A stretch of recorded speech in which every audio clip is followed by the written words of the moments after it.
Poliisi mu disitulikiti ya Lwengo ekutte Ssemaka mutabani we n'omwana waabwe omukulu ne baggalira ng'ebateebereza okkakkana ku mwana waabwe w'emyaka 13 egy'obukulu ne bamukuba emiggo n'ensambagere ebimusse. Kamuntu Fred n'abaana be okuli Rogers Mutesaasira ne Joyce Nammande be bakwatiddwa nga bateeberezebwa okutemula Kennedy Kayibanda ne bamuziika mu ttumbi. Omwana ono yagenda n'abbayo embuzi n'agituga kati n'agamba taata we amuliirire ne compensation.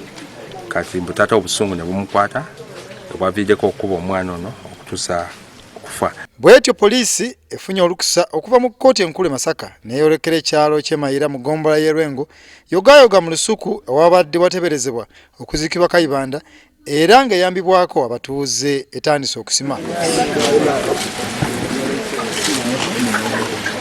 Omulambo gwa Kayibanda gusangiddwa n'ebinuubule ku magulu, mugongo wamu ne ku lubuto era poliisi omulambo ogwebagazze ne gukunguzza mpaka kabanga lyayo okugutwala mu ddwaliro Masaka.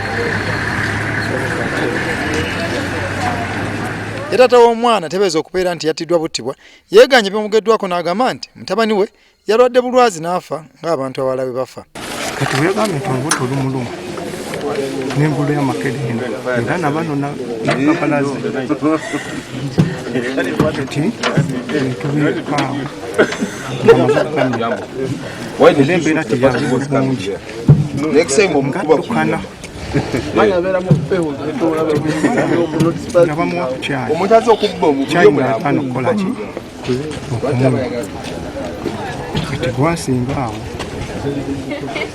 ekiro ky'okwosa eggulo essaawa nga 7 ng'akola ki ng'afa.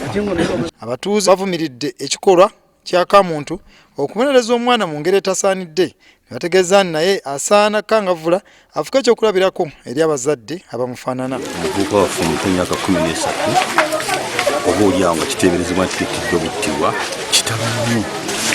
Abazadde abakambwe bwe batyo ekyetaagisa mu nsi y'olwaleero nga waliwo amateeka.